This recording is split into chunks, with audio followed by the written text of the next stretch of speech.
so that we can discuss life, so that we look at life, so that we can see how things might become different for us. How do we take our creative power back?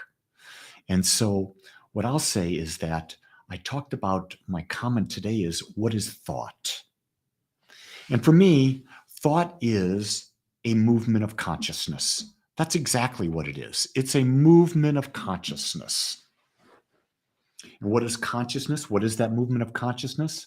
Well, consciousness basically is a frequency. And that frequency moves on energy.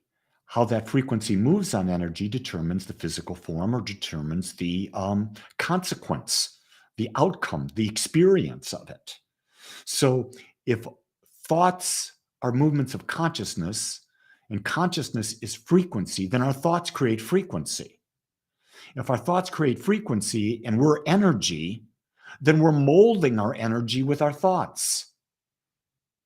And so one of the ways to control people and to control people's experience is what? To get them to think what you want them to think. But here's the key thing. And if you've been listening to me at all, you know that I am what? I'm a rebel. I don't want to think what anyone else thinks. I think for myself. I don't believe anyone. I ask questions. I think for myself. Why? Because I understand that my thoughts create my frequency creates my experience. Where I put my energy, I get that experience in my life. And is your thought energy? Of course it is. What else could it be?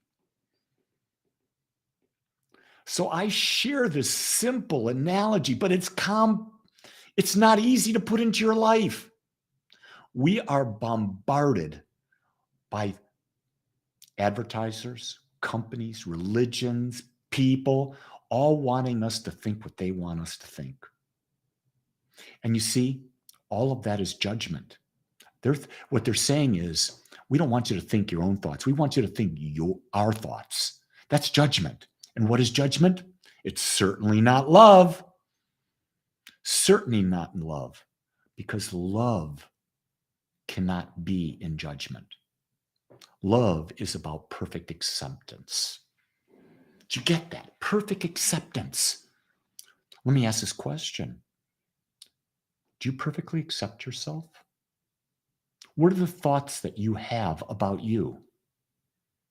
What are the words that don't come out of your mouth but you say about yourself when you see yourself in the mirror? I don't know. And only you need to know. But here's the key thing. Guess what? The key thing is that your thoughts will demonstrate your life, so you can't hide it. You want to know what someone's thinking? Look at their life. That's a real interesting thing. People will lie to you. They will tell you, this is who I am. This is what I think about. Da, da, da, da. I am abundant. I have money everywhere.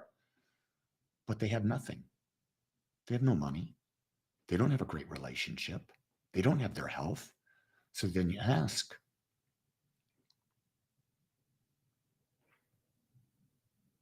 if they're demonstrating that, then there must be energy behind it, which means there's a thought process.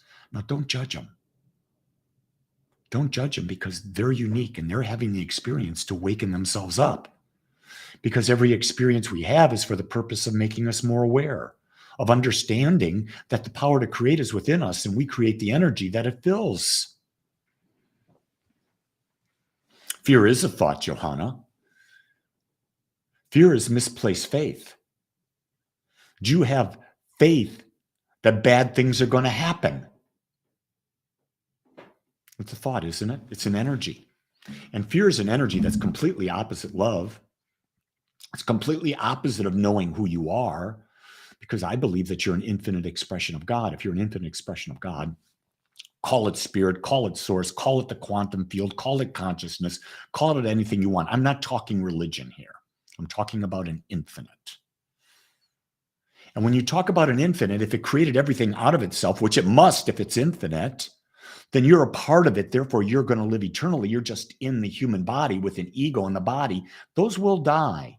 But that aspect of you that is infinite will continue forever. And if you get that, what could you fear?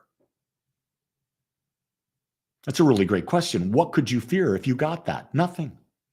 So the fact of the matter is that we have fear means we haven't got it yet. And we don't get it fully while we're in this body and then that. We have it for moments. Corey says, everyone's on their own discovery of good or bad. I'm going to take exception to that. In the divine, there is no good or bad.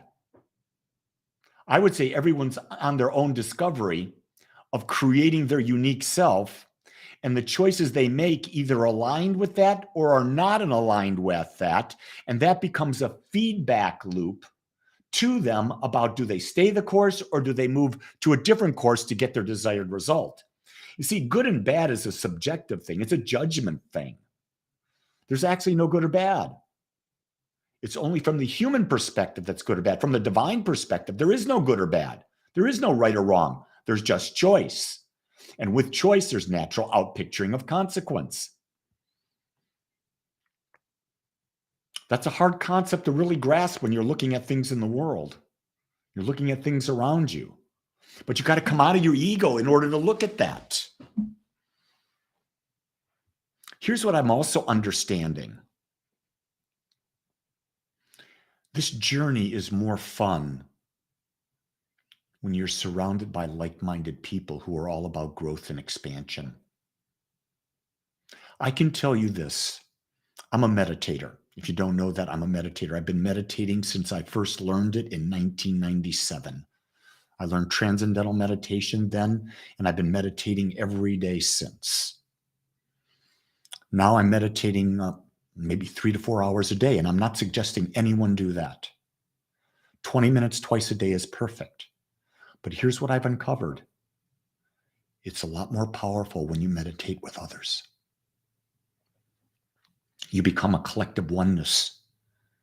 You become a collective energy. And the power behind that and the depth that you go is absolutely magnificent. And when you're meditating with a group of others, know that you're blending your thoughts. You're actually blending your no thoughts, your slow down thoughts, and you're uniting in that cosmic oneness. And that is an incredible feeling. If you're in a relationship, meditate with your partner. My wife and I do that every morning. We started that before COVID, where we do Wim Hof breathing for 15 minutes and then we meditate for 30 every morning, unless we're out of town. And then we're still doing it at the exact time, knowing that the other person is doing it at that same time. You want to talk about connection? Just the thought that we're meditating together brings us together closer. Thoughts create because they are frequency, and frequency molds energy, and energy is who we are. With that, choose your thoughts wisely. Choose them based on who you want to be, not who you were yesterday. With that, make this your best day ever. And know that if no one tells you this, I will. I love you just like you are, because you're you. Aloha.